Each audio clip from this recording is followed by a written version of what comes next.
Okay, looks like it's about 6:28, 6:29. About to get started in a few moments.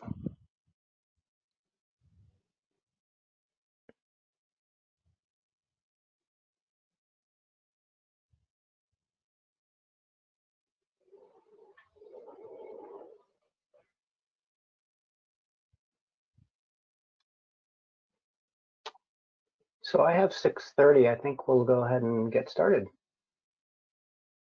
I want to welcome you all this evening and thank you for joining our first City of Palo Alto Utilities Home Efficiency Genie webinar. Our topic tonight is, as you can see, understanding and improving indoor air quality. Let me start our introductions with a little bit about the Home Efficiency Genie program, which offers free over-the-phone energy, water, and home comfort advice to Palo Alto residents. It's funded by the City of Palo Alto Utilities, and it's managed by ClearResult. It's a nationwide efficiency program provider. Our Genie advisors provide impartial guidance on concerns such as high utility bills and home comfort issues, but also on upgrades like insulation, space heating and cooling, water heaters, rooftop solar, just to name a few. So the Genie also manages a pool of vetted home performance contractors who are specialists in whole home efficiency. And the advisors also provide independent third-party advice for efficiency projects. And this can help if you wanted impartial review of a bid or estimate from one of those participating contractors. So before COVID, the Genie had been offering comprehensive in-home assessments since about 2016, which are to evaluate your home's systems, which includes a very specialized diagnostic testing methods, which focus on air movement and the building envelope. And the Genie has also been offering home electrification advice. That's for converting from gas appliances to electric ones, with an in-home electrification readiness assessment, which is designed to evaluate your home's readiness to electrify. We will be able to resume those in-person services once we can begin to enter homes again. And now for the introductions. Tonight's presenter is Tony Jung. Tony is the Genie's senior technician who has performed over 350 assessments in Palo Alto homes. He's been a building science professional for almost a decade. Also on the webinar is our seasoned advisor, Paul Kopke, who has been our Genie advisor for over a year and has been an efficiency advising professional for 6 years. He's been working on Bay Area, Colorado, and other regions advising programs. Both of them are Building Performance Institute certified professionals with deep knowledge in home efficiency and ways to keep your home healthy, safe, comfortable, and efficient. I'm Scott Melberg. I'm the program manager at the City of Palo Alto Utilities, and I manage the Genie program. In addition to that, the heat pump water heater rebate program and some other home electrification efforts at the utility. I am also a BPI certified professional. I think we're in for a really great presentation this evening. Tony has prepared a fantastic presentation, which will help you learn how to identify indoor air problems and issues, and he will provide you with some great takeaways to help you improve the indoor quality in your home now. So let me hand this back over to Tony. Okay, thank you, Scott. Once again, my name is Tony Jung, and I'm a technician for the City of Palo Alto's Home Efficiency Genie program. So just to start things off, just to take a look at the overall agenda for tonight. Of course, Scott's just finished the introductions, but we'll briefly talk about why indoor air quality is important. Why is it important to you? And then we'll talk about what are the things that impact your air quality in your homes and other buildings. And then we'll talk near the end, the strategies for how you mitigate it, what will be done that can be done to improve it for buildings, and just sort of general simple things that you can do now to make a difference for the indoor air quality in your home.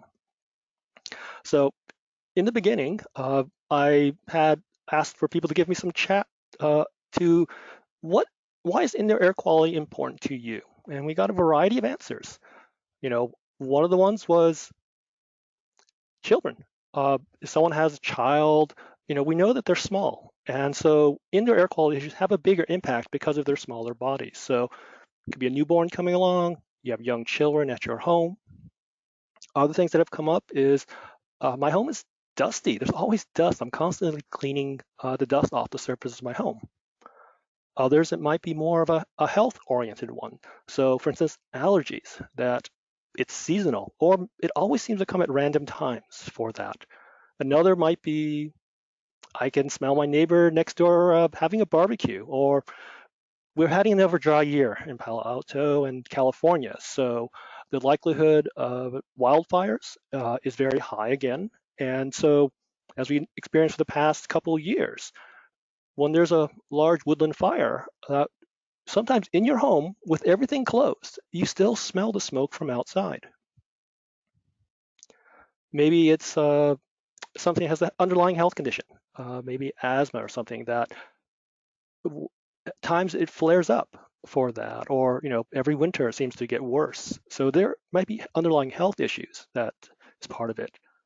Or one of the more perhaps more sinister ones is maybe it feels damp at times, or you feel mold that could be impacting for it. Or maybe just overall, you want a healthy home for your family for that. So these are a lot of things that I've heard over the years, working with homeowners directly, and some of your comments that you shared tonight already in the comments box. So the big question is like, what does the EPA say about indoor air quality? And this was from a study in the late 1980s that they did a study, and they said that Americans on average spend 90% of their time indoors. Typically, it's at home, work, and school. Right now, it's probably everyone's at home. So we're spending a lot of time at home. And their studies have revealed that the indoor air quality of our homes or indoor environments is often 2 to 5 times worse than typical outdoor concentrations for that. So, so in our homes, there are potentially issues with the air quality from that. And in fact, if everyone remembers that phrase, I need to step outside for a breath of fresh air. Inherently, we know that the outside air is typically better than indoor air. When you go outside for fresh air, that tells us that that is our reference. The outside air typically is our reference for the air quality. Whatever is outside, the indoor is usually worse than outside most of the time. So let's look at some of the things that I want you to keep in mind when we start talking more about indoor air quality. What are some things that reduce the risk? So these are the things that when we talk about the specifics of it, things to keep in mind. One is source control.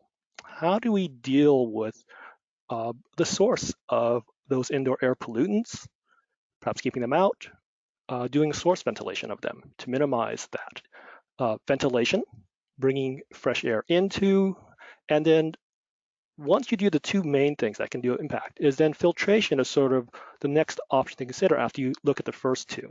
And then lastly, the indoor environment, it has an impact on the comfort of your home. It's hard to realize that sometimes, but the temperature and humidity also plays a factor in the comfort of your home and the indoor air quality. So let's look at some of the bigger issues that are involved with indoor air quality. So this is perhaps the big list of things, the major things that really impact indoor air quality in homes. So we have humidity and moisture, VOCs or volatile organic compounds. So these are the things that you smell or things that outgas. Carbon monoxide and nitrous oxides, lead dust, radon gas, asbestos, secondhand smoke from those that smoke and has an issue impact on indoor air quality.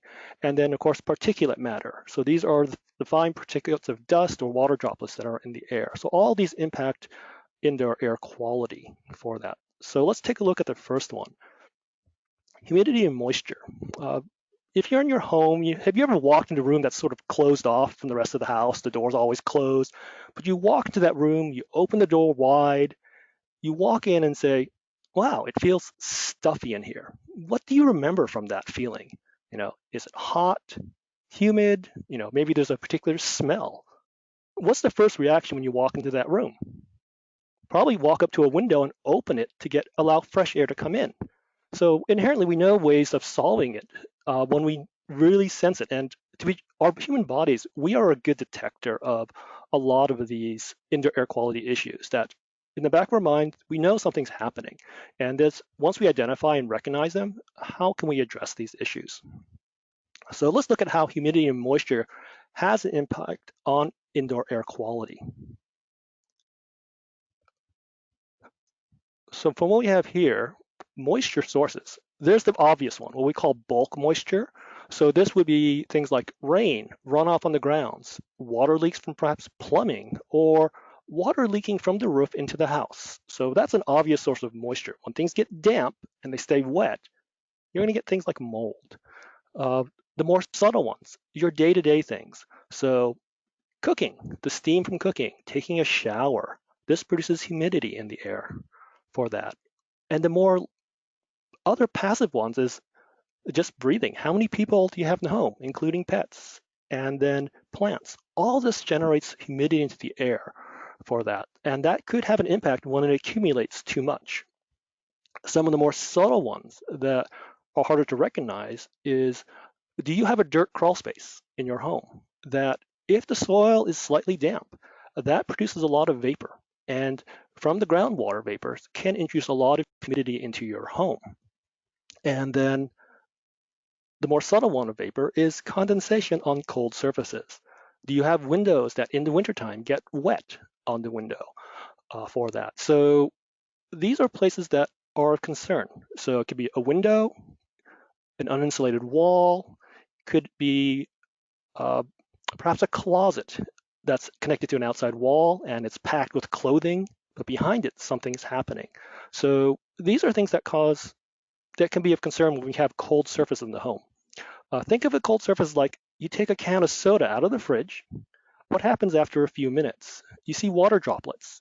It's because that can of soda is below the dew point where it condensates. So the cold surfaces in your home, like a single pane window, uninsulated walls, there can be moisture collected back there.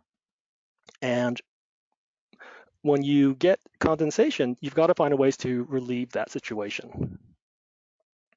So let's look at moisture when it appears, what it can cause an impact for health. I like this chart because it shows what we call relative humidity, how much moisture is actually in the air for a particular temperature. There's an optimal range for health. It's been observed to be between 40 to 60%, or I consider 50 as the target you want to aim for. But that's considered the optimal relative humidity range for health. What happens is that when there's high humidity, especially for long periods of time, so above 70%, and we're talking 24, 48 hours of high humidity for that, what happens is that bacteria and viruses start to thrive in your environment. Specifically fungi, the molds, they start to grow more. So, and dust mites, they just love the moisture. It helps them reproduce quicker. So what's happening with high humidity conditions is that the things that make us sick sometimes start to vastly multiply in the home. And that's what causes issues when there's too much humidity, when it's above 70% for long periods of time. On the other side of the spectrum, so when we look down where it's drier, so below 30%, so this may be in the wintertime when the air is colder and drier from that. What happens here is that the human body becomes more susceptible when it's dry. So every winter, your eyes, nose, mouth, your skin feels dry. It starts to almost crack sometimes. So what's happening is your body is sort of weakened under this dry conditions. So then the bacteria and viruses are more likely to get through because you end up rubbing your eyes a little bit more. Things like ozone could come out of materials when it's too dry. And so we have more respiratory issues because of that, because the body is weakened and more susceptible to the condition. So when it's too wet or too dry, our health gets impacted by this relative humidity. So the target you always want to consider is 40 to 60% range. The simple way to measure it, go to a local store. The local stores need the business. Is look for a weather station that has, maybe an indoor and outdoor monitoring that can measure relative humidity. So those hydrometers can then be used to say, what is the humidity in the house? What's it in the corner and the windows to gauge, is the issue too much humidity in your home, or are you dealing with maybe too cold of a surface for that? Because once you can identify some of that and know how to balance humidity in your home, that can go a long way toward the health of your home for that.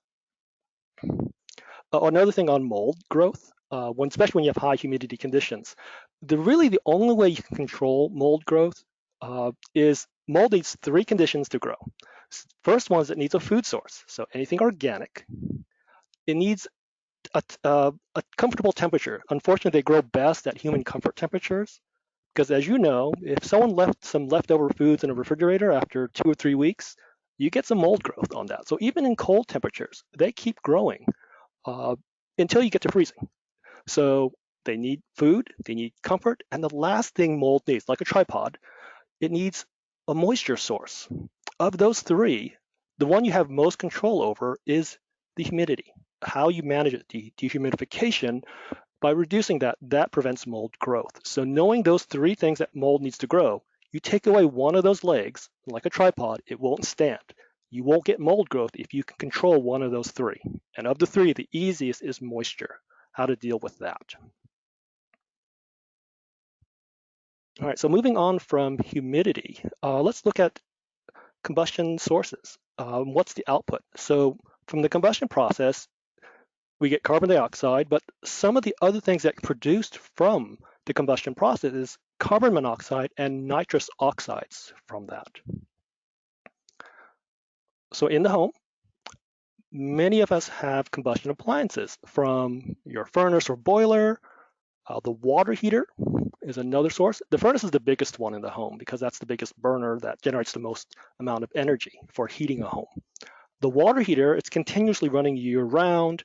It has what typically, like this one, is a natural draft one that the exhaust goes right through here, up and out of the house. But there's a risk of what we call spillage of exhaust during the warm-up period in the home. And that could be a source if the vent flue is not designed properly or has issues with that.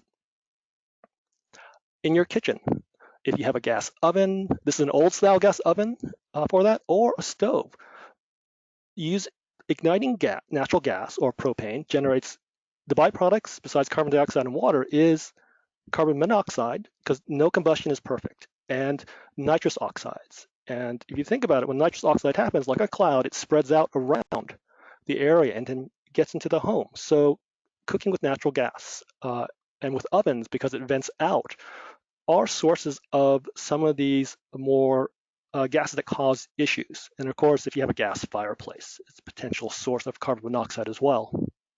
So why are these gases dangerous? To me, carbon monoxide is the most dangerous because that one can kill people. That carbon monoxide, it's odorless, it's colorless poison. What it does is it starves the body of oxygen because it binds to your red blood cells. So even low amounts, so we're talking 30 parts per million of carbon monoxide in the air, can start to affect the human body. Once that carbon monoxide gets into your bloodstream, it starts to rob you of oxygen from that. So the OSHA has a requirement saying that at 35 parts per million, you should be looking what's going on. At 70 parts, you need to evacuate a building of instant exposure to carbon monoxide. This bar I have here, you see across the screen, that's about the 200 parts per million. Those carbon monoxide detectors that you may have in your home are set to alarm at 200 parts per million of carbon monoxide measured over an 8-hour period. But as we can see, even at lower concentrations, carbon monoxide does have an impact on the human body because it's starting to starve you of oxygen little bit by little bit. You might end up with a headache, or you wake up in the morning and say, oh, I have a little nausea from that. Was it from the night of staying up too late? Or maybe the furnace was just finished running and was exposing you to carbon monoxide. So even low levels, to me, is not acceptable. The carbon monoxide detectors are designed to alarm when it's reached a point where it can actually be a threat to life and can kill you. But everything, even up to it, it's like a gray. It gets worse and worse and doesn't, as you approach 200. But beyond that, the risk of death from that is very high because you could pass out. And then when you pass out, there's no way to stop what's happening at that point. So carbon monoxide is the most sinister of the byproducts of combustion of natural gas in a home. Nitrous oxide is also a product of that. And because it also spreads out like a gas, it irritates the linings of the lungs. So for those who have asthma, uh, underlying lung conditions, the nitrous oxide byproduct of combustion gas of a gas cooktop, an oven, can impact you. You'll be surprised. I've measured ovens. In fact, let's jump back to this one here. This is a gas analyzer. We'll push it into an oven and measure the carbon monoxide. The first 5 minutes, it generates a couple hundred parts per million during the warm-up phase of most gas ovens. Very few I know have less than a few hundred during the first 5 minutes of warm-up. Once it warms up, the levels go down. But until then, it's generating a fair amount of carbon monoxide during the warm-up period of your gas ovens. So fortunately, they don't make gas ovens like this anymore. But if you have an old home, you might still have a gas oven like that. Most modern homes have the oven just underneath the stove, range top, to vent out when you turn on the range hood for that. So those are the things important about understanding carbon monoxide and nitrous oxide. So let's look at the other range of things that can impact a home's quality of air. Lead paint, I'll just talk about it quickly.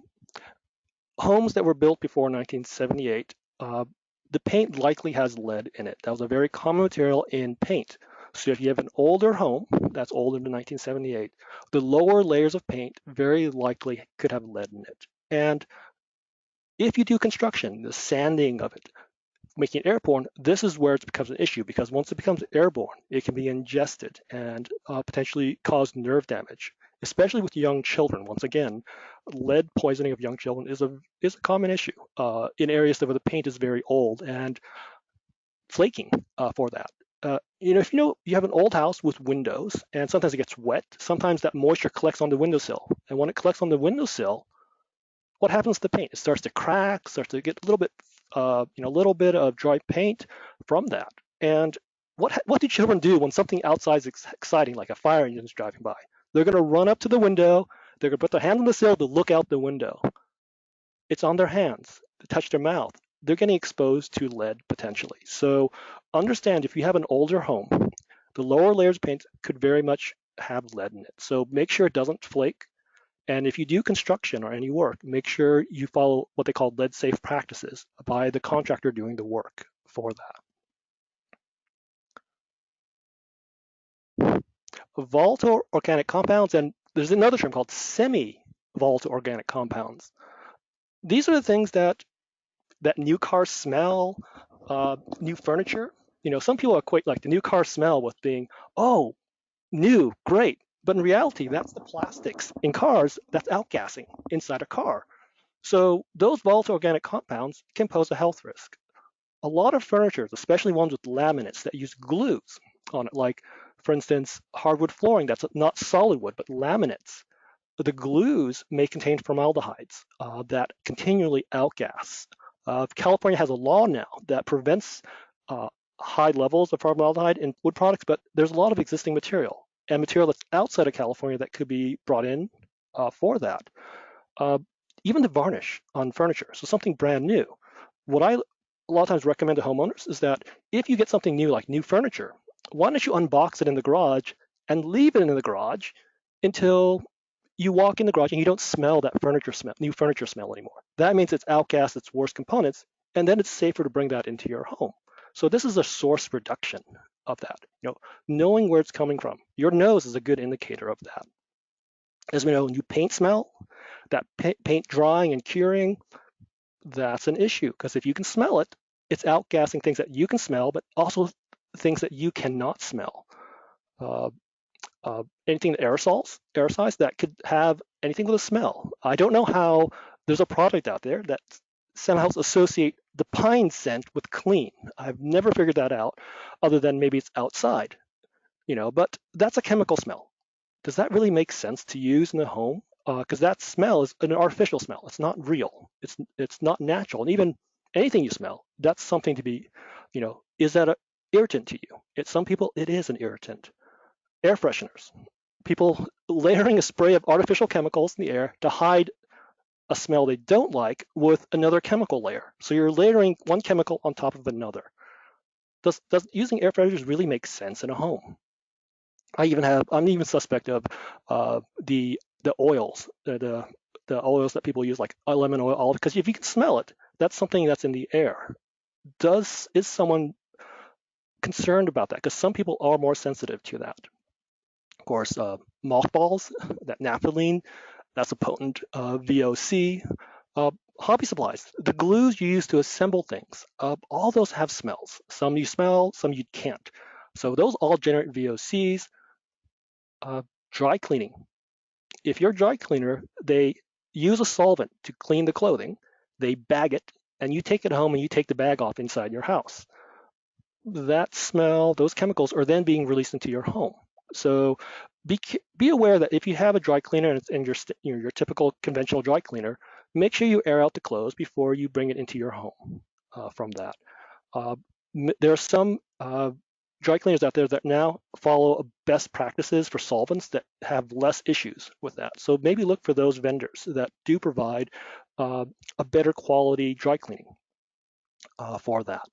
And anything that generates smell, so pesticides, cleaning chemicals, all those generate smells. There are VOCs coming off those products. If you look at the photo here on the lower left here, what do you see? What are things that people observe? We have, of course, chemicals.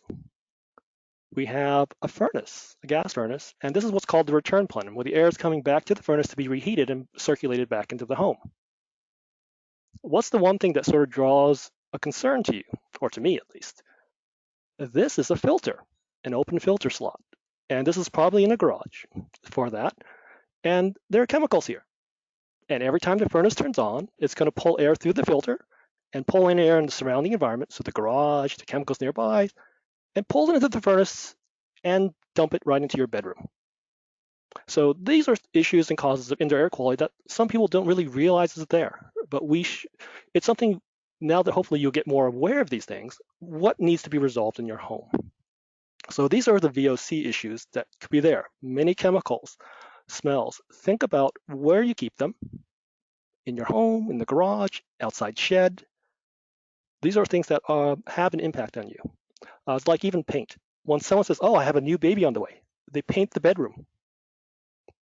By the time the baby comes, you don't want that bedroom to smell like paint, because that's a smell that's going to impact a baby for that. So new furniture, new paint. Consider who's going in there and make sure that you don't smell that when it's eventually occupied by that. Asbestos. This can be found in homes that were built before 1970 for that. It can be found in many products. The most common ones found in home is on the duct system. It looks like a white cast material. So it looks like someone had, they broke their arm, they have a white cast. Asbestos very much looks like the white casting material. So this is a picture of a boot of a supply vent into a room, into a house from the attic, but this white stuff is asbestos. There's another type, it looks like cardboard, corrugated cardboard. So this is an example of some corrugated asbestos product on a duct. Of course, it fell off, disconnected for that. This is an asbestos wrap around a pipe, water pipe. And then this one here that looks like pebbles, this is called vermiculite. All these products contain asbestos. Vermiculite, there was actually a mine that actually had some asbestos in it, so all vermiculite is considered contaminated with asbestos, so treated as such. The one thing about asbestos, leave it alone. So long as you leave it alone, it won't cause any issues. It's only if you disturb it. So you break it, you remove it, the fibers get released in the air, the asbestos fibers, and that's what causes the health issue, because it embeds into your lungs for that. So generally it's considered safe unless it's disturbed. And when it's disturbed, we call it friable. In other words, it's been crumbled, the fibers could be released or is released when that happens. And that's can cause underlying health issues decades down the road. So if you have an old home built before 1980s, there's potential to find asbestos materials in that. The most common is on your ducting system.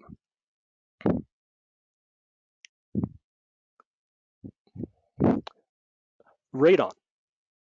Radon is actually an important thing for you to know about in Palo Alto, that radon is a result of the decomposition of the compounds that in the soils. So that causes radioactive gas to come out of this decaying material.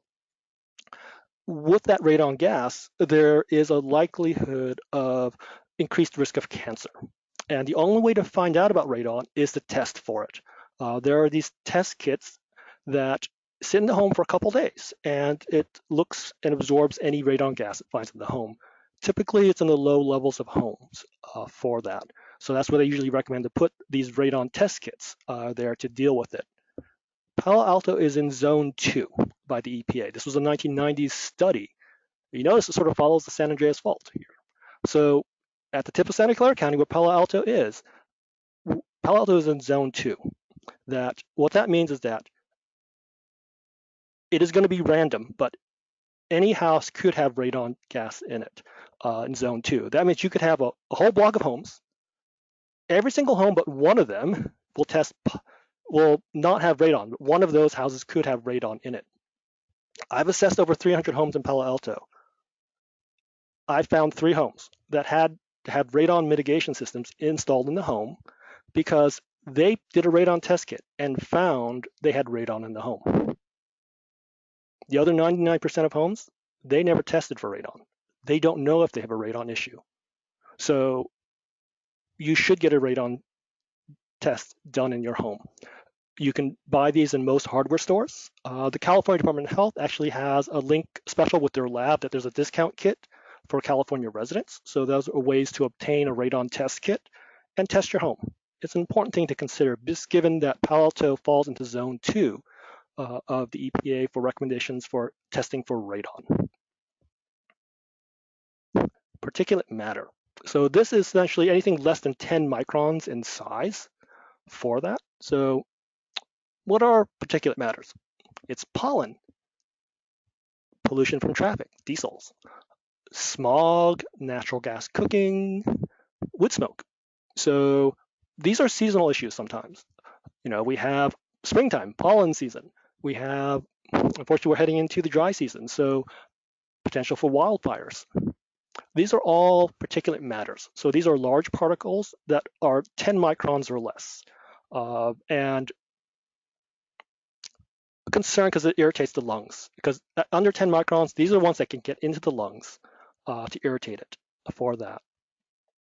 So secondhand smoke, it's a byproduct of smoking. Secondhand smoke has the impact of not only the tobacco smokes, but in the processing of it, there's a lot of chemicals like tars and other things that also come out of tobacco when it is being smoked. So you have, secondhand smoke for others in the presence of someone smoking in the home. And there's a new concept called third-hand smoke, that you walk in a room that, someone has already finished smoking, they've long left, but you still smell the smoke in the room because it's embedded into the furniture, the walls, the clothing that's in that room. That's called third-hand smoke because if you can smell it, there's still a residual chemical left behind that is impacting indoor air quality. So smoking is something that you do need to be careful about. And that those particulate matters, less than 10 microns, can irritate the lung. If you have asthma, these are things that cause issues for that. So the solutions that approach for that is to do air sealing to keep those out, and then filtering, removing those particulates in there. So let's look at the strategies all again. So these are all things that we covered. The ways to deal with it, there's a very particular order of things you need to do this. So just as we did at the beginning, first thing you should always think about indoor air quality is source control. Whatever is the source of that pollution or pollutant is to reduce it or eliminate it in the home. Can you take it out? Can you store it someplace else? Can you do with less of it?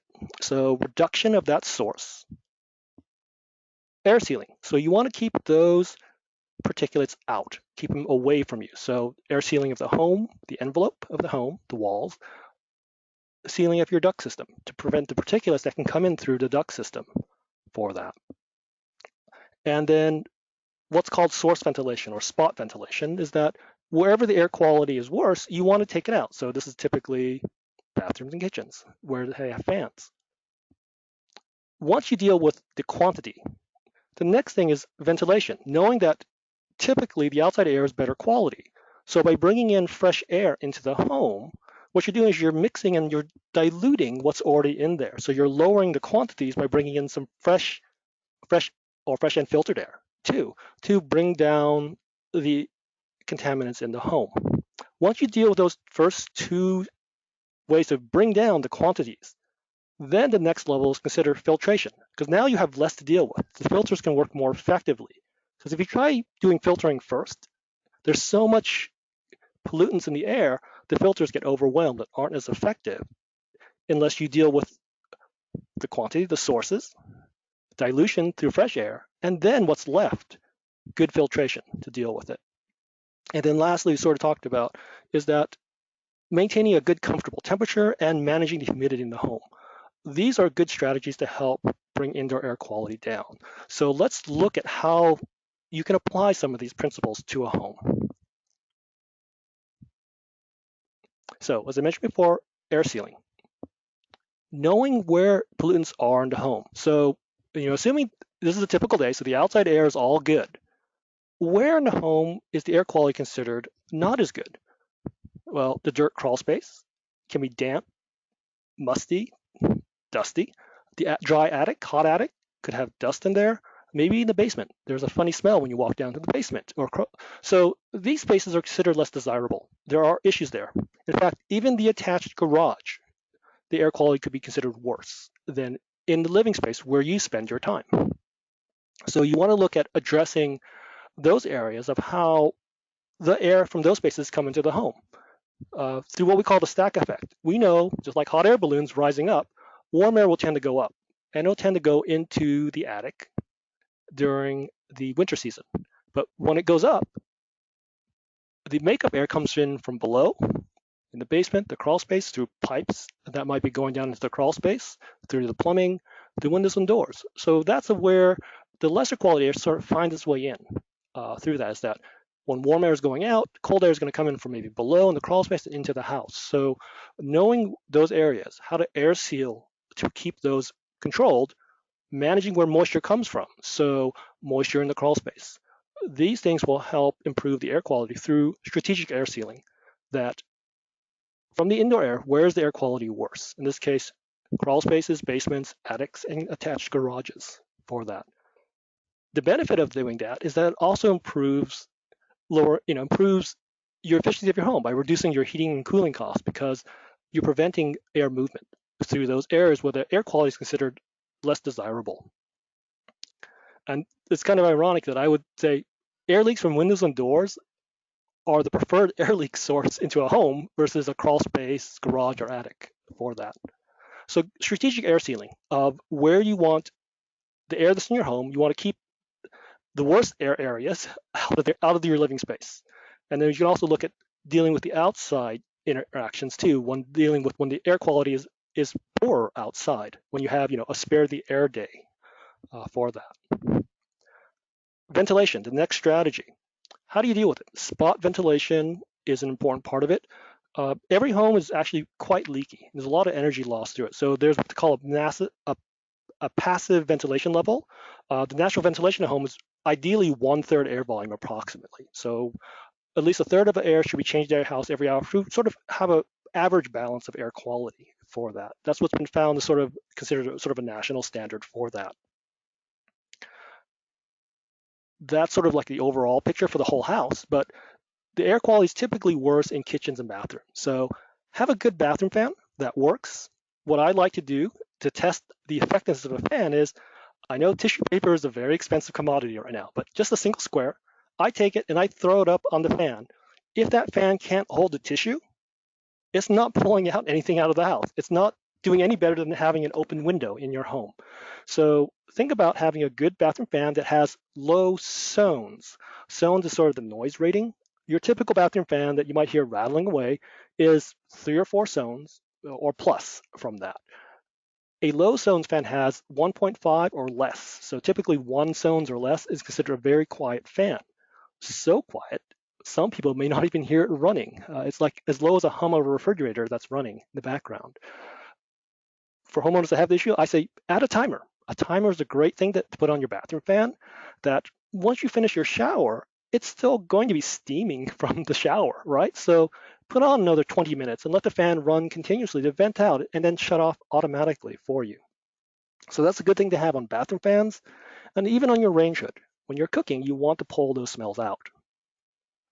A more advanced solution, it's not for everyone, a more advanced solution is called balanced ventilation. This uses a product called an ERV, or Energy Recovery Ventilator, or HRV, Heat Recovery Ventilator. This does a balanced exchange of air in the system. What it does is that for the same amount of air it's bringing in, it's also exhausting a similar amount of air out. So it's never creating a positive or negative flow in your house. Because you think about it, you have a range hood that's turned on, it's pulling air out of the house. When it's creating a negative pressure in your home, makeup air has to come from somewhere else. And this is where good air sealing makes a difference. Because do you want that makeup air coming from the garage and crawl space? I'd rather have it come from outside if preferable for that. There's other solutions for that, but that's something to think about when using what we call negative pressure ventilation. So fans that pull air out creates a negative pressure. Where does that makeup air come from? Balanced ventilation systems balance out and temper the air that's coming in to continue to give you continuous, fresh, filtered air that's trying to minimize the amount of energy that you already used in your home to condition it. Important thing about range hoods, think about the range hood that you have in your home. It's used to remove the particulates from the cooking process, especially if you have a gas cooktop. It's going to take out that carbon monoxide, nitrous oxide, and vent it out of the house. How effectively is it set up in your home? One important one to think about is that a lot of microwave vent hoods, is it venting outside? A lot of homes, you turn it on, you just feel the air blasting from the top of it. It's not venting outside. It's just catching the grease and only filtering grease, but all that steam and other particulates are still venting into the home. So you want to make sure the vent hoods that you have vents outside. What's the coverage of your stovetop? For these microwave ovens, vent hoods, as much as 60% because the front burners aren't covered or going right into the home. Maybe the back burners is pulling a small amount of it in and hopefully venting it out from that. So think about how the vent hood is structured over your stove. That the microwave ones to me are perhaps the poorest quality because it doesn't have sufficient coverage and there's typically a very much weaker fan for that. Strategy, whatever you're going to be boiling the most is going to generate the most steam, use the back burners because that's what's going to pull out as much as possible. Ideally, you want one that has a hood that covers the entire surface area of your range hood, front and back. By having that and not too high up, but a good height, it'll pull all those cooking smells and everything right out of the house. Because the marketing message, people say is, oh, you wake up to the smell of coffee in the morning, or someone's cooking bacon and eggs in the morning, and you smell it in the bedroom. To me, that's saying that's a problem for indoor air quality. If you're smelling something from the kitchen in your bedroom, that's a problem for indoor air quality. It should be vented right out so you don't smell those things in the morning if your children are trying to cook you a breakfast and you're going, I smell something. That should tell you that they didn't turn on the stove, or if they did turn on the stove vent hood, why are you smelling in your bedroom for that? So these are things you need to think about. One thinking about the type, think about it at running at medium speed because that's the type you're going to use it most. Does it sound pleasant to you? Because if it's rattling away, are you really going to use it for that? Another thing about another feature, think about a timer that once you turn off that pot of pasta, it's still going to be steaming water for 5-10 minutes afterwards. So have a timer to run for another 15 minutes after you turn off the stove and are done cooking because there are still cooking smells and the byproducts. You want to vent that all out. In your heating and cooling systems for that, the duct system, it delivers air through your home. We know the return side is negative, so it can pull things toward it. And then the supply side, that when there are leaks in your duct system, it can create pressure issues across the house, as well as pulling pollutants into the home based on where those ducts are located. Is in the attic, is in the crawl space. If you have a central ducted system, make sure your ducts are well sealed, especially where it passes through spaces that are less desirable. An option to consider is that maybe you want to go for electrification and go to maybe toward a ductless type system. These pictures here are pictures of different duct systems. These are heat pumps. So these are ductless mini splits. This is a unit that goes high on the wall. This is a ceiling cassette that goes up in the ceiling. And this is a lower unit that's lower on the wall. So these are ways that don't use natural gas. They use electricity. And heat pumps are actually very efficient. They're 3 times efficient. And so they are almost equal to natural gas in the ability to heat a home for that. So heat pumps could be a good solution if you're looking at getting rid of a natural gas appliance, such as the furnace. If you have to stay with a furnace and you have an older style furnace, an old natural draft or induction style, which are the 80% or less efficiencies, look for a high efficiency, what's called sealed combustion. But these can be recognized by 2 PVC pipes. One brings air in for combustion, and the second one vents the combustion right back out of the house. So it never uses air around the house. It has a very controlled path of bringing air in for the combustion process and then brings it right back out for that. So if you have to stay with gas, consider a sealed combustion furnace system. And if you have a central system, think about the filters that you use for that. What kind of filter did you have? Is it just a simple, basic 1-inch filter, or is it a more advanced pleated type filter? If indoor air quality is an issue, talk to your heating contractor about the type of filter that you have. That you want to look at something that's at least MERV 13 or better. That captures closer to almost 90% of all the particulates when it's a MERV 13 or greater for that. That a 4-inch pleated filter, it's quite thick compared to a 1-inch version. Then the more pleats there are, what it does is it increases a wider surface area so that it's a larger area for it to filter the air that is pulling through to the furnace. So it's going to capture more dust, a larger surface area. So those filters will last longer. Typically, they call them year-long filters, where your 1-inch one is typically about 90 days or 3 months. So the 4-inch filter might be a good thing to consider for better filtration overall. And you never want your filter to look like this. That's too much buildup of dirt and dust for that.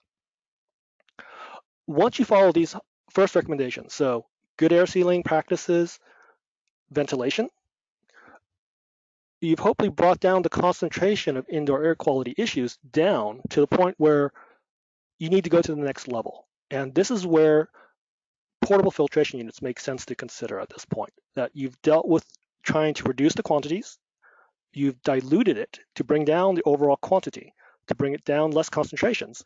Now what's left? Now your filters have a better chance of dealing with those indoor pollutants. You want to definitely look at an air filter that is Energy Star rated, so it uses as less energy as possible when running. Make sure one that follows the room size that you're trying to filter. Is it a bedroom, a master bedroom? Important thing to look at is the California Air Resources Board does rate filters. They all solely have to have a rating.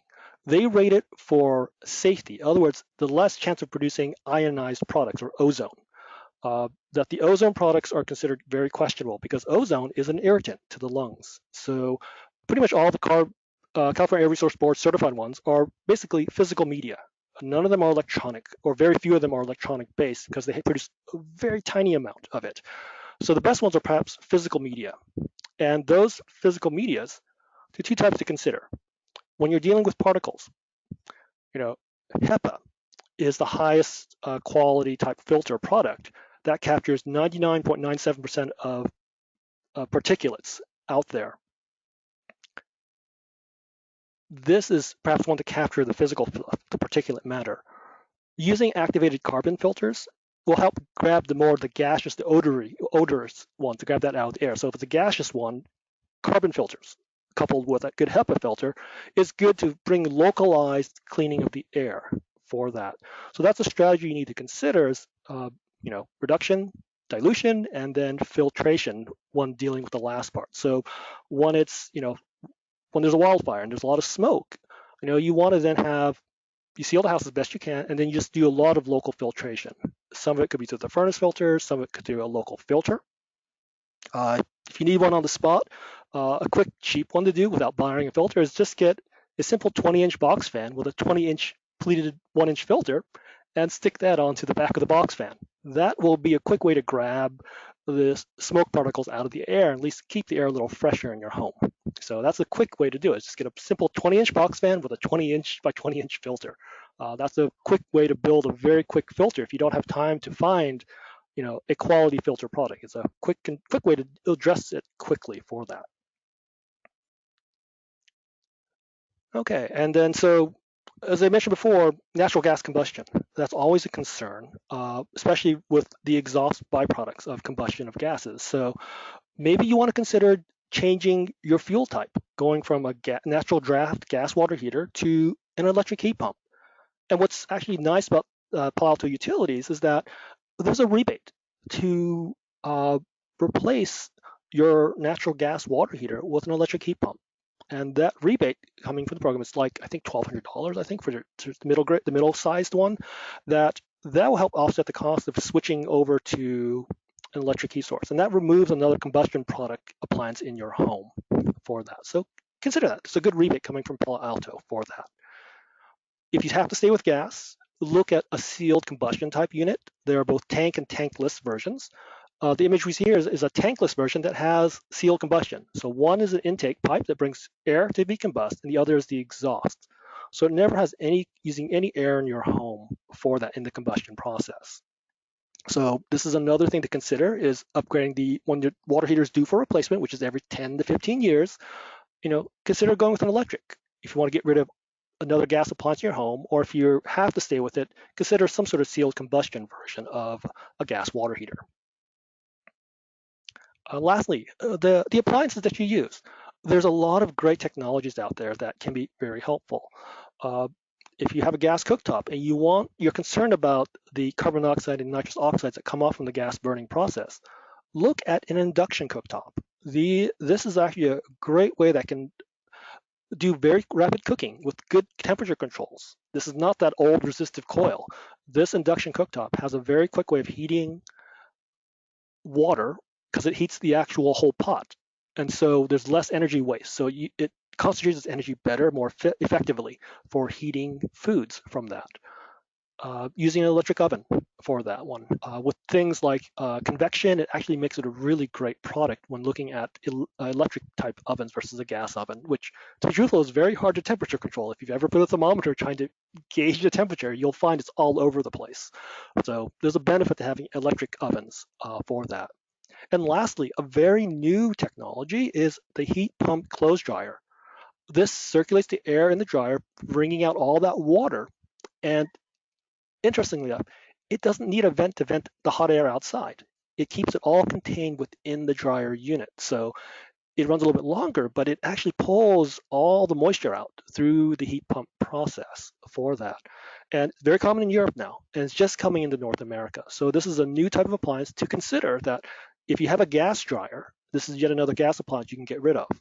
If you have an electric dryer, maybe looking at it because it uses far less energy to use a heat pump solution than it is to create heat using electricity. All right, so let's look at the simple solutions now. Well, I call this, the low-hanging fruit. Simple things that you can do now that can improve your indoor air quality. First one, if you have ventilation systems, bathroom fan, kitchen vent hood, use them. That will get those particulates and other things out of your house. Important safety. If you don't have a carbon monoxide detector, install one on each level of your home. Change those batteries annually, at least, and then consider the age of these detectors.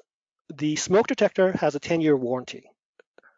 Would you want to have your life of a smoke detector really be reliant on something that's no longer under warranty by the manufacturer? In fact, most manufacturers all say replace it after 10 years, if you didn't know. So pretty much use the warranty as your gauge of when to replace your carbon monoxide and smoke detector. Carbon monoxides have different levels. 5 years, 7 years, 10 years are the typical warranty periods for carbon monoxide detectors. The CO sensor does wear out.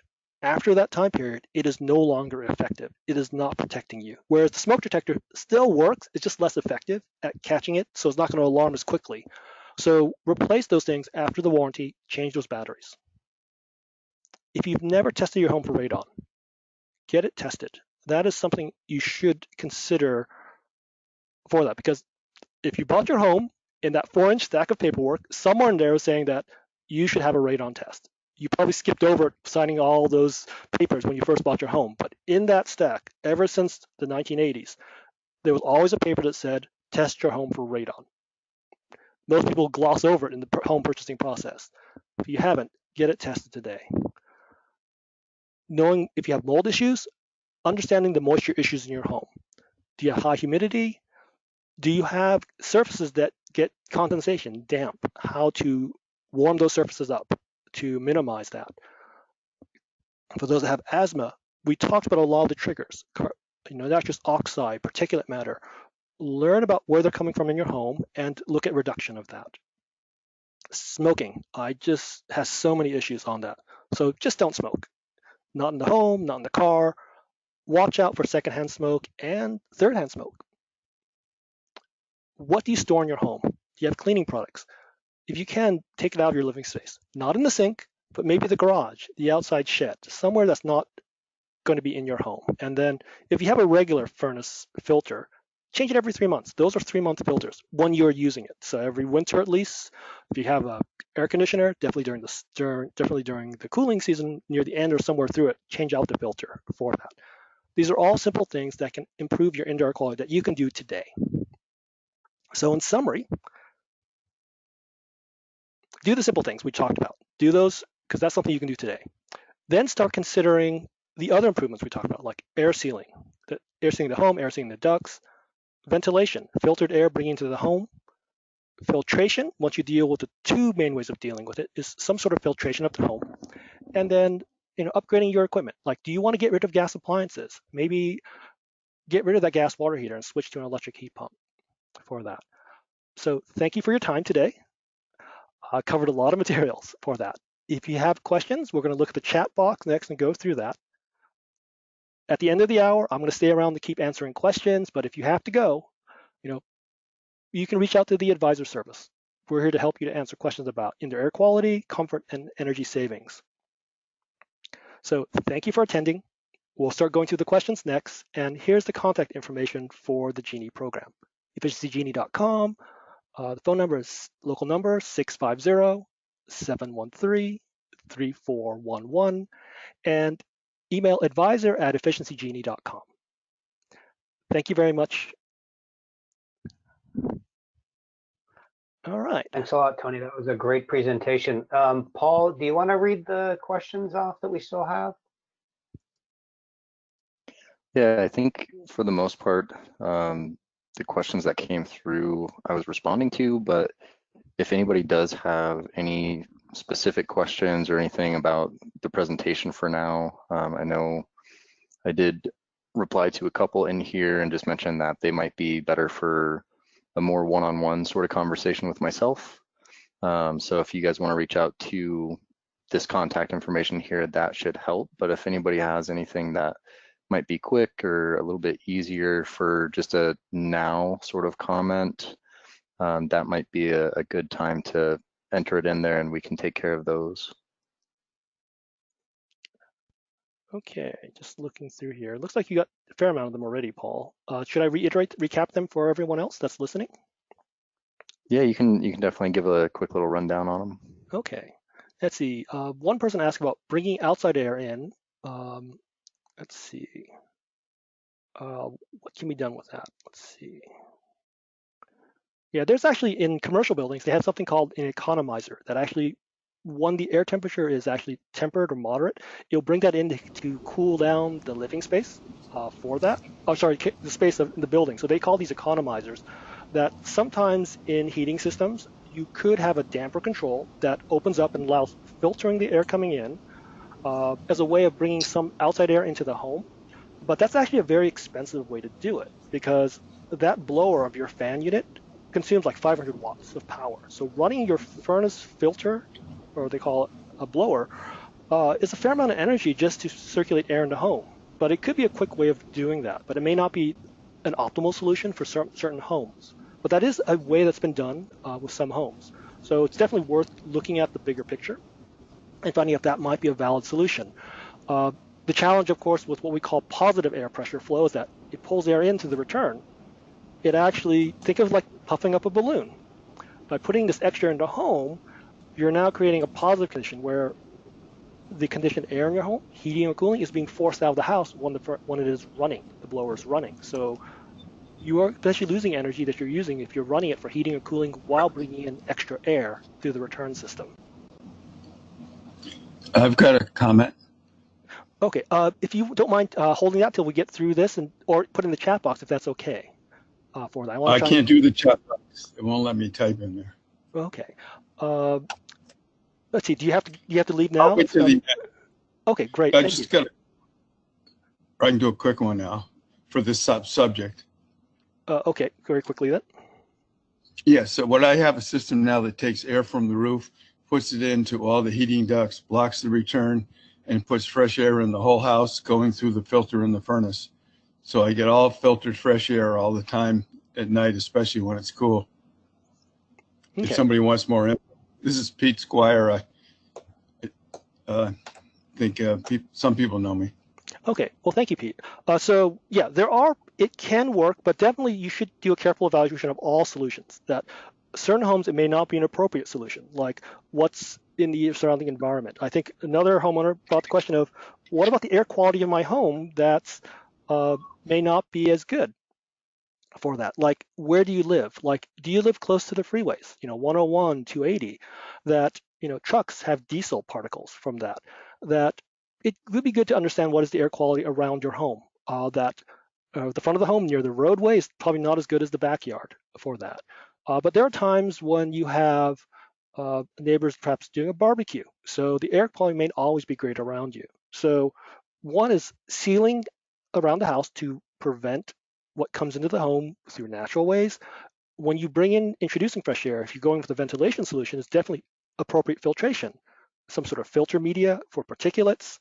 If it's gas and odors, maybe some sort of carbon filtration, even though from studies I've heard, you need a very large carbon filter to be very effective, but at least it takes some of it out for that. So it might have to be a layered solution when you live in an area that the air quality may not as good. I think in the city of Oakland, near the Port of Oakland, the homes that are near the Port of Oakland have a lot of challenges. I've been reading a lot of articles of how they have to deal with the diesel byproducts of the ships and the trucks sitting idle, and all those people that live in the vicinity have a lot of challenges. Not only, 880 there as well.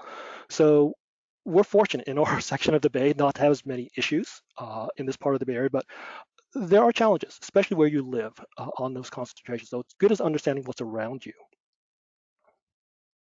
Hey, Tony, there's a question in here about mitigating radon if the test is positive, but they're on a slab.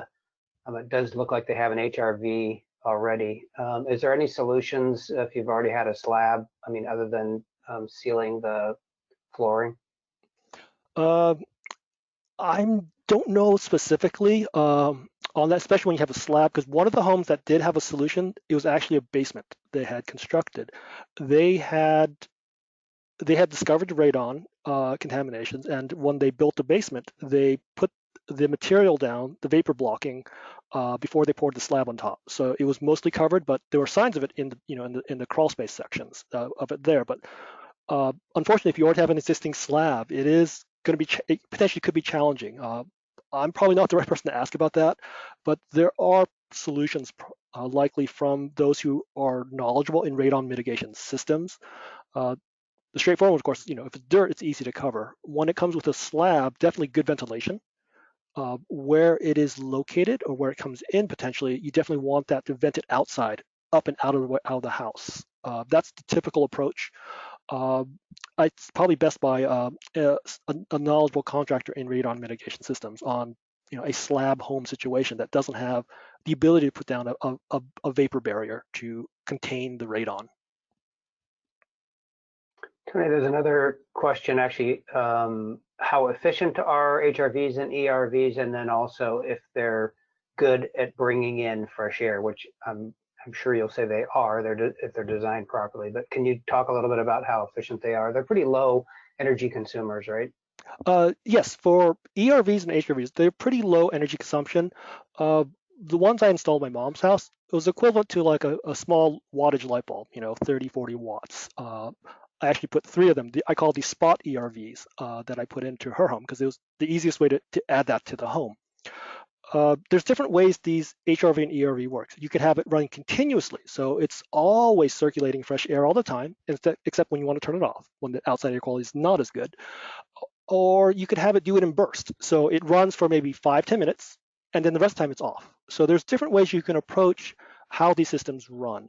For my mom's house, I had 3 spot ERVs put in. This is a product from Panasonic, but it just did a very localized exchange. What we did is, we had new flooring put in.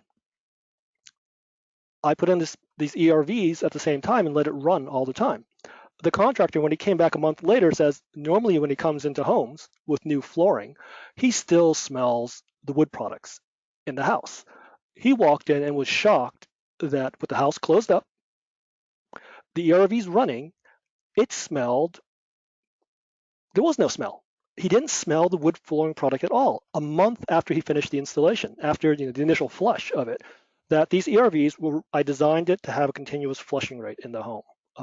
Working with another appropriate contractor for it, but I designed it to continuous ventilate the size of her home, and you could not smell the wood products even when it was drying and curing in the home. So that has the effect of making the home definitely more comfortable for that. And this is through my own experience for my family, designing it for my mom's home for that.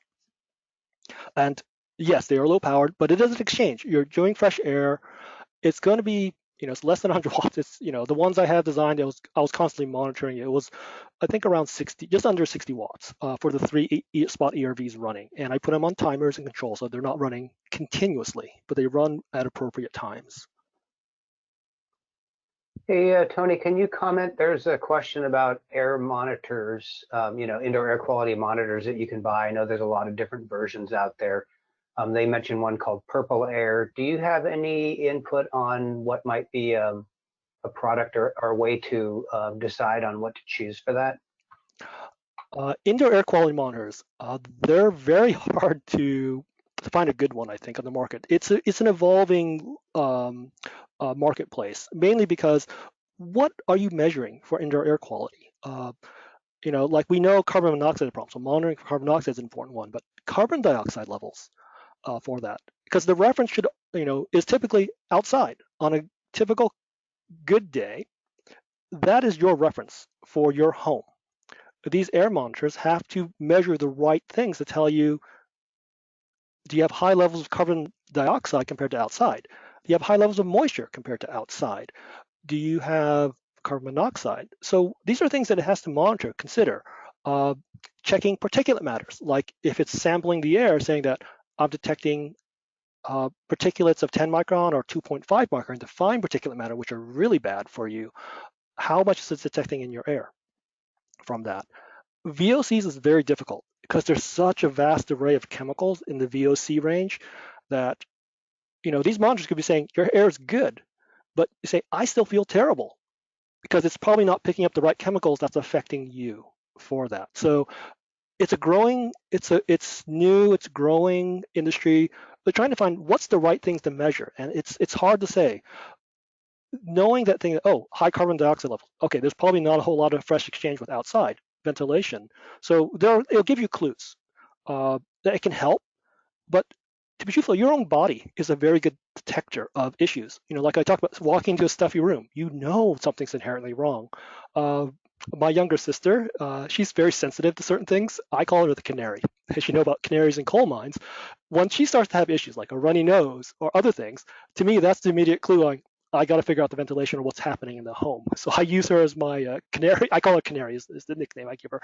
That when she has problems, I say, that tells me there's something going on in the indoor quality of the home or where she's staying for that, because she's more sensitive than I am on those. So the human body is very good. You just need to recognize when your body's telling you something, to recognize and why is your body telling you this. It could be a smell. It could be a feeling. It could be, I have a constant runny nose from that. Those are something's affecting you. It's causing that issue. So your body is, and because you're always there, you have a good sense of what's going on in your own home, more than a monitor can. A monitor can help you, especially if you don't have a good sense of smell or something, it can help. It looks for things, but it may not pick up everything that helps you for that. It's the best I can say about air monitors right now. There are some used in commercial buildings. They measure humidity levels, they measure carbon dioxide levels, relative calibrated to the outside, what's it on the inside. It tells you what's happening it gives you a sense of it. It doesn't tell you the exact answer, but it gives you a sense of what needs to be considered, what is happening inside that building. Really great. I don't know if there's any other questions. I know we're a little over time anyway, but if there's any, do we want to open up the microphone just to see if anybody has a question? I guess if it's safe, go ahead. You can feel free to unmute if you ask a question for that. The person that early asked a question about filters for that, air filtration. Hopefully I answered your questions on considering, the type of filters to consider. I can't say a brand out there, but definitely look for some of those key things. A good HEPA, maybe even carbon filter, based on the type of product you're trying to filter out for that. Particulate matter probably is a good one, especially for asthma. And then the gaseous ones, a good carbon filter are things that will help minimize that. But remember, it's not the first thing you should have, because if the filter gets overwhelmed with too much, it's not going to be effective overall. So you want to, reduce the amount, dilute, and then start filtering what's left to make it more healthier for you, because that's important. How does it feel for you for that? Well, it looks like, Tony, there's one other question here about any comments on cleaning products, if there are recommendations. Cleaning products. I think the ones that are the least harsh. So man-made chemicals, we really don't know the full impact on different individuals. I've had one who talked about every time she cleaned, her son would break out in hives and rashes. And so we said, okay, well, let's look at how you ventilate the home, when you clean, what you do, or change the products to one that causes less issues for that. It may take a little more elbow grease, but some of the safer ones might be considered baking soda for a scrubbing product. A lighter one might be, let's escape off my head. It could be lemon. There is a smell, so there's something associated with the lemon oils from that one. But you may not be as sensitive to that compared to a man-made chemical like, a pine product that says pine is the cleaner. I still don't know why pine is considered a cleaning product. So look at more natural. The traditional things that you use to clean. So vinegars, baking soda are things that, be careful, don't mix them. They can have unknown reactions, but using, baking soda as a cleaning product is considered pretty natural. Vinegars for like removing hardware stains is an effective way. Be careful when you get to the ones that have stronger smells, but don't go for the fancy stuff. They designed to try and make it easier, but sometimes the trade-off is not worth it, especially with sensitivity. Try and stick to the older solutions. They may take a little more elbow grease, but the payoff would be that you're not going to have as much inflammation or incidence from that. Well, it looks like I do want to be conscious of everyone's time here, so we might have time for one last question here. And then if anybody has any lingering questions, definitely reach out to the Home Efficiency Genie, and I'll take it from there. But it looks like this last one is about spray foam and air quality or alternatives for new home construction. And what are some of the things to consider with that? Okay, spray foam. What we call two-part spray foam is used sometimes in new construction. It uses two chemicals to mix together to create the foam product. It can be effective, but there is a lot of controversy behind it. One of the concerns is that essentially what you're doing with spray foam products is that you're mixing two chemicals on site in your home to cure and dry and then form a good insulating and air barrier product. The EPA requires styrofoam companies that produce other foam products to filter and mask and control these gases when it's curing in the factory. Spray foam curing in your home could have issues because it's outgassing. It takes a period of time to outgas, that it may not be appropriate for some individuals. I think in limited cases, it might be useful But think about for 2-part spray foam, which is typical when you see applied to walls, look very carefully at it because the curing process has a lot of outgassing products, and that could be a concern for what I call spray foam. Maybe another alternative might be rigid foam. So they're already preformed. They're already dried and cured at a factory and then brought to your home. They're going to outgas less than spray foam in the home. So you might use rigid foam as another alternative to insulating the home, especially for things like bolted ceilings for that. But be very careful with spray foam. Make sure that whoever installs it knows what they're doing, gives it sufficient time for it to cure if you're going to choose to use that path, because it can work, but there are a lot of things to be aware of in that process. I think Paul, if you reach out to the advisor and talk to Paul or any of the advisors, you can have a more in-depth discussion specific to your home and your needs. But those are my concerns with spray foam, is that it's in 2-part spray foam, which is used. I have concerns about the way it is cured and dried in a home where you live. 1-part spray foam that comes out of a can, just one can sprays in, that's not as much an issue. It doesn't have as much as 2-part spray foam. So that's what they use for air sealing homes in the attic and fill in holes and everything. I'm not as concerned about 1-part spray foam, which comes out of a can. So just one application straight out of the can. It's the 2-part spray foam where it mixes 2 chemicals on site and then sprays it into the wall, the attic, the floors, the under part. How long are you giving it to cure before you move back into your home to make sure it is cured sufficiently and it's not outgassing from that? That's the product with laminated furnitures that it continually outgasses formaldehyde. That's why California put a law restricting formaldehyde products in laminates and glues. That's why a lot of flooring products, laminates, were outlawed in California, because they realized that laminate products continually outgas VOCs for years after it's done. So that's a concern, and it's infected a wide quality of health issue. So that's why there's some laws in California that have become, because they're realizing these issues are impacting homeowners after collecting enough data and realizing what were the underlying issues. It's the VOCs. Where's it coming from? So that's just sort of my personal take a little bit on spray foam and its impact on homes.